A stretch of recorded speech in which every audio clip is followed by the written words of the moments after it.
जो उसने जबान इस्तेमाल की है उस गीदड़ ने, मैं ये आज अब फिर कहता हूं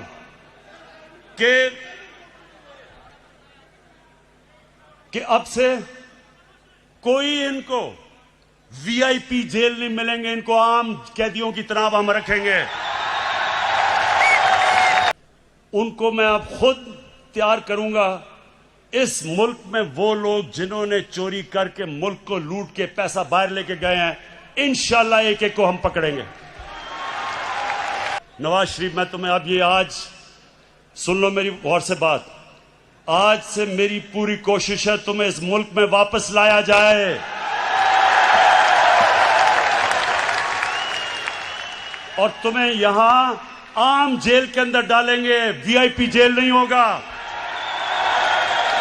गरीब आदमी लाखों की चोरी करे तो वो तो बेचारा जिन हालात में जेलों में रहता है, और जो अरबों पैसा चोरी करके बाहर ले जाए, बच्चे अरबों रुपए के घरों में रहें और वो जाके वीआईपी जेल में ठहरे। तुम वापस आओ तो मैं देखता हूं तुम्हें हम कैसे रखते हैं। जो इसने जबान इस्तेमाल की पाकिस्तान के आर्मी चीफ के खिलाफ और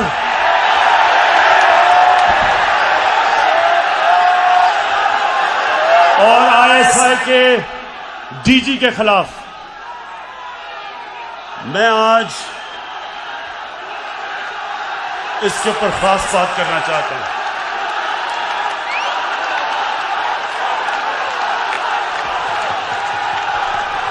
अच्छा खामोशी, सुने जरा मेरी बात, सुने सुने सुने मेरे टाइगर्स और पाकिस्तान के नौजवानों, सुनो गौर से। बर्रे सगीर की तारीख में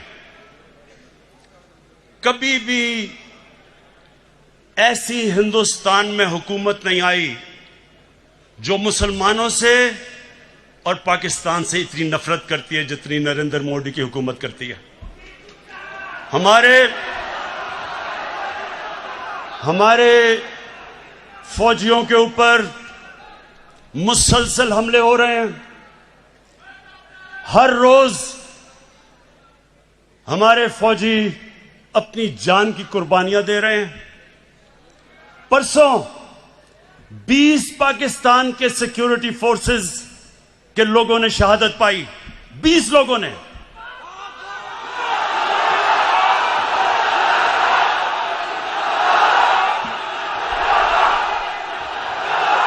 और ये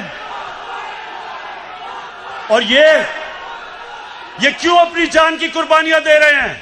हमारे लिए, मुल्क के लिए।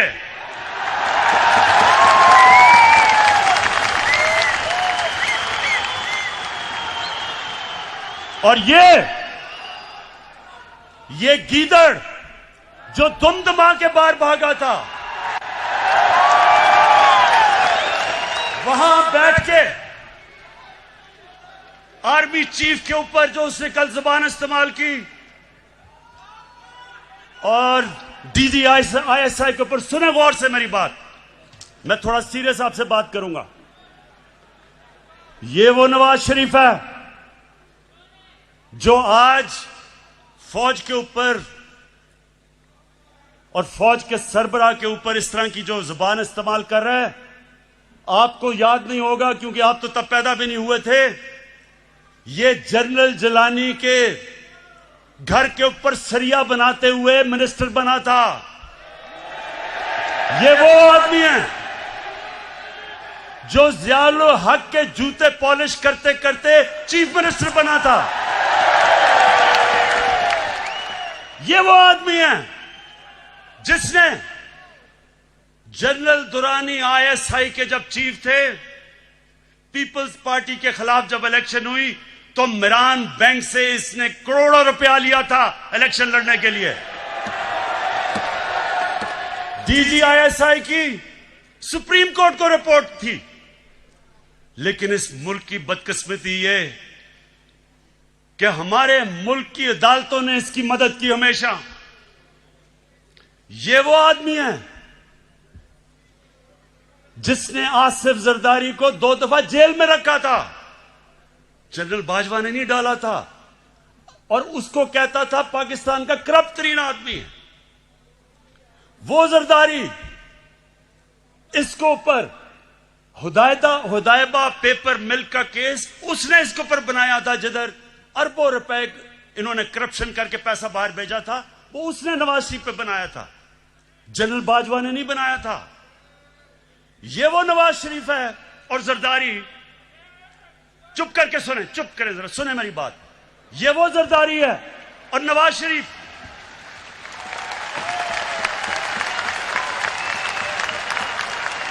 इसने इसके ऊपर, इन दोनों के ऊपर एक किताब निकली थी, उसका नाम था कैपिटलिज्म्स अकिलीज हील। रेमंड बेकर ने किताब लिखी थी।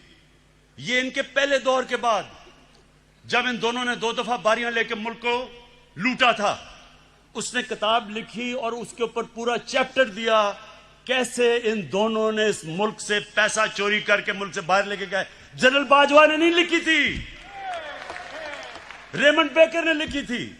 उसके बाद 3 और इनके ऊपर किताबें हैं जिनमें आप पढ़ें कि इन्होंने इस मुल्क से कैसी गद्दारी की। एक ओबामा's वॉर,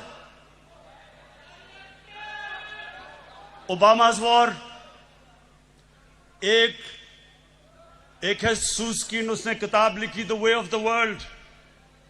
उसमें वो क्या किताब में कह रहा है कि बिलावल को उनकी वालदा टेलीफोन करके, CIA ने उसका टेलीफोन टैप किया, बैंक अकाउंट्स बता रहे थे कि किन किन बैंकों में पैसे पड़े हैं तुम्हारे बारे। जो बाहर, अब जरा गौर से सुने मेरी बात, क्योंकि मैंने बाहर एक केस लड़ा हुआ है, हर जाने का केस बाहर लड़ा हुआ है इयान बोथम के खिलाफ, और जीता था केस। वहां सुने वहां क्या होता है, वहां जब आप कोई किताब लिखते हैं, 4 किताबें मैंने बाहर पब्लिश करवाई हैं, एक एक लफ्ज उस किताब में आप लिख नहीं सकते। वकील बैठता है और देखता है कि क्या आप साबित कर सकते हैं चीजें, नहीं तो आप कोई किताब नहीं बाहर लिख सकते, क्योंकि इतने सख्त कानून है वहां। तो जो इनके ऊपर चीजें लिखी हुई हैं, एक गोस्ट वॉर्स है, एक और किताब, उसमें लिखता है कि नवाज शरीफ अमेरिकनों को कह रहा है कि अपने फौज यहां ले आओ। वो अपनी फौज से डरा हुआ था, अमेरिकी फौज को कह रहा था कि मुझे प्रोटेक्शन दो, उस किताब में लिखा हुआ है। सो ये वो लोग हैं, ये अपना चोरी किया हुआ पैसा बचाने के लिए ये इस मुल्क को बेच सकते हैं। इनका तो पैसा खुदा है। इन्होंने जो इस मुल्क से किया है, वो मीर जाफर और मीर सादिक ने अपनी कौमों से किया हुआ था। पहले अपनी जात के लिए, अपने फायदों के लिए उन्होंने अपनी कौमों को गुलाम बनाया था। ये जो बाहर बैठ के इसने पाकिस्तानी फौज के ऊपर, ये हमला जनरल बाजवा पे नहीं है, ये पाकिस्तानी फौज पे हमला है। यही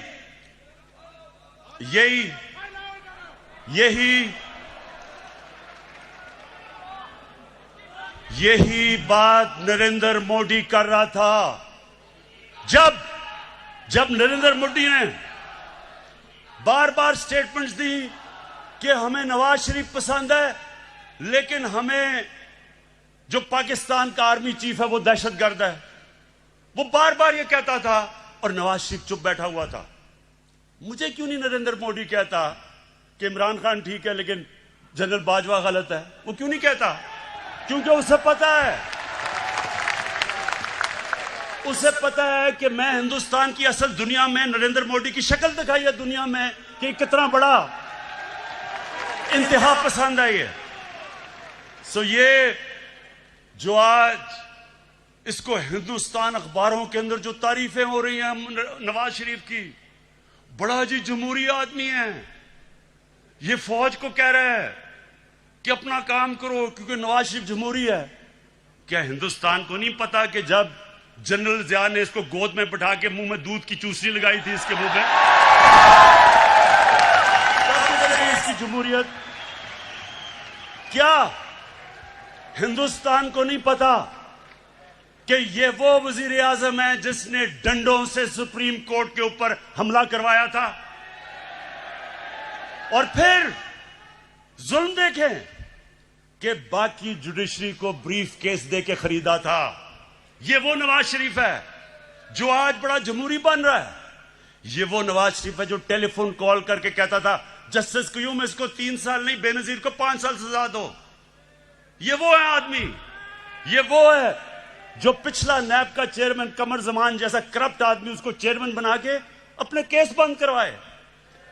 इसके लिए अदलिया तब तक ठीक है जब तक अदलिया इसके साथ खड़ी है। हुदैबा पेपर मिल का ओपन एंड शट केस जब बंद होता है, अदलिया बंद करती है, तो अदलिया बहुत अच्छी है। जब 5 मेंबर बेंच अदलिया का पैनमा के केस में इसको सजा देता है, तो क्यों निकाला करके दौरा करके अदलिया को बुरा भला कहना शुरू कर देता है? क्या पैनमा का केस जनरल बाजवा ने किया था? इंटरनेशनल जब इंकशाफ हुआ था तो वो क्या पाकिस्तानियों का कसूर था? सारी दुनिया के अंदर इंकशाफ हुआ जिसमें पता चला कि हर मुल्क के पॉलिटिशियंस ने किस तरह मुल्क से पैसा चोरी करके ऑफशोर कंपनीज में पैसा रखा हुआ था। तो तब किसका कसूर था? यहां लोगों के सामने बेशर्मी से झूठ बोलते हैं। वो भी झूठ बोलता है, उसका भाई भी झूठ बोलता है, बेटे भी झूठ बोलते हैं, बेटी भी झूठ बोलती है, और वहां जाके तकरीरें कर रहे हैं कि जी बहुत बड़े ये जमहूरियत के लिए खड़े हैं। इलेक्शन की बात करते हैं, इलेक्शन की बात करते हैं, ये जरा सुने। 2013 इलेक्शन के अंदर नेशनल असेंबली की सीटों में 137 पिटिशंस आई जिन्होंने चैलेंज किया कि उनके इलेक्शन में गड़बड़ हुई है। नेशनल असेंबली में 137 सीटें जिन्होंने पिटिशन दायर की। 2018 की इलेक्शन में सिर्फ 90 थे, 50% कम पिटिशंस थी। और नून लीग की, क्योंकि उनकी तो सिर्फ पंजाब में पार्टी रह गई है, पंजाब के अंदर उनकी सिर्फ 11 पिटिशंस थी।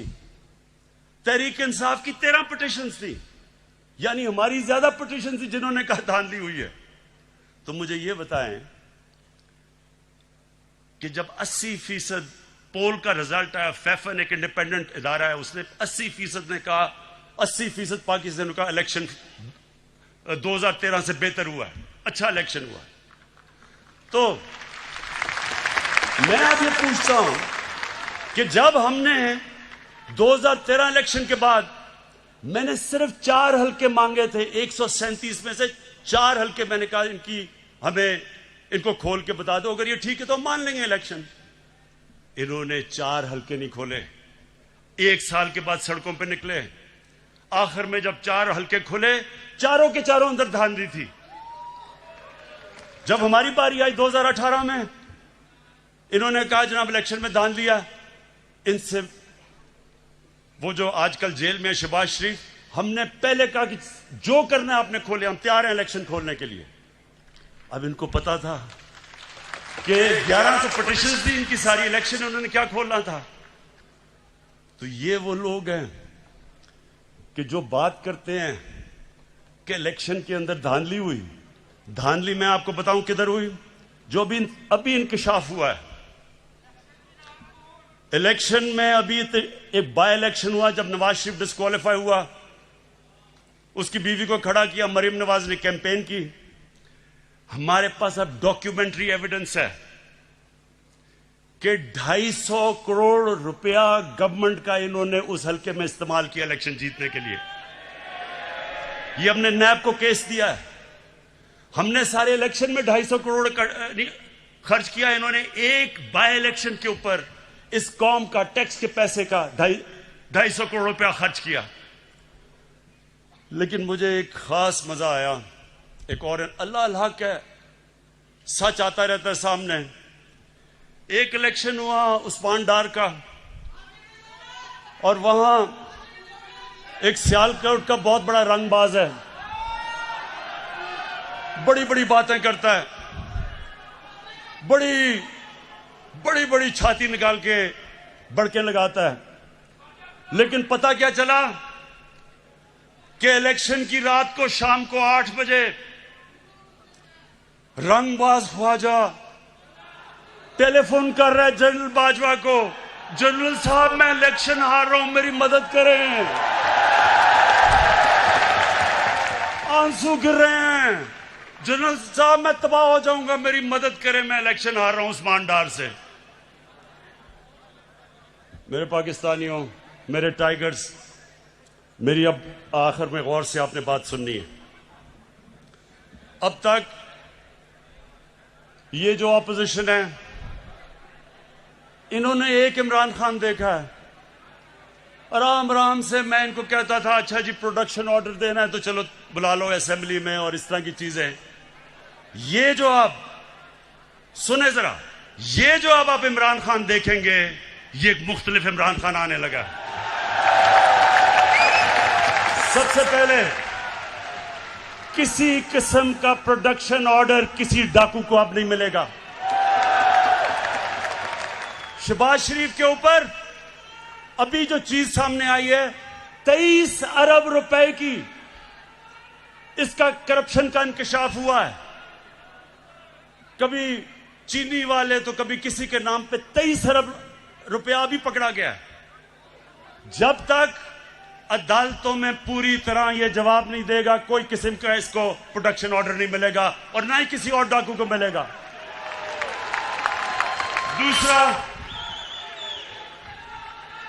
दूसरा ये जरा सुन लो। अब मैं अपनी पाकिस्तान की अदलिया को और हमारी नैब को एक पैगाम आज देना चाहता हूं। देखें, लोग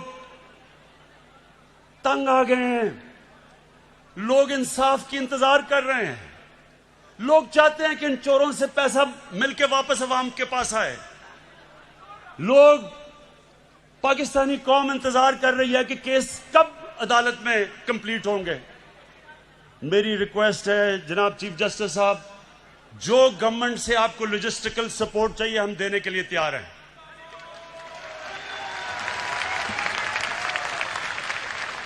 जिस तरह की आपको हमारे से मदद चाहिए हम आपको देने के लिए तैयार हैं, लेकिन खुदा के वास्ते डे टू डे हेयरिंग करके ये केसेस खत्म करें। इनकी 30 साल से मुल्क को चोरी कर रहे हैं, इनकी अब से तो नहीं केसेस आए, लेकिन वो केसेस के फैसले ही नहीं होते। और मैं नैब को भी कहता हूं कि नैब आपने कई जगह बड़ा जबरदस्त काम किया, लेकिन खुदा का वास्ता है कि केसेस को मंतकी इंजाम तक तो पहुंचाओ।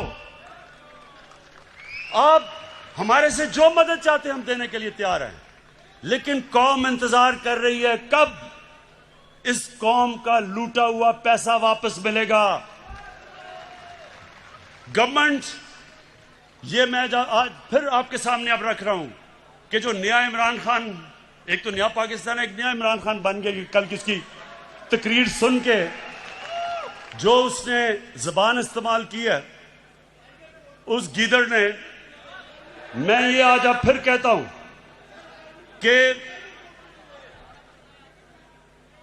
कि अब से कोई इनको वीआईपी जेल नहीं मिलेंगे, इनको आम कैदियों की तरह हम रखेंगे।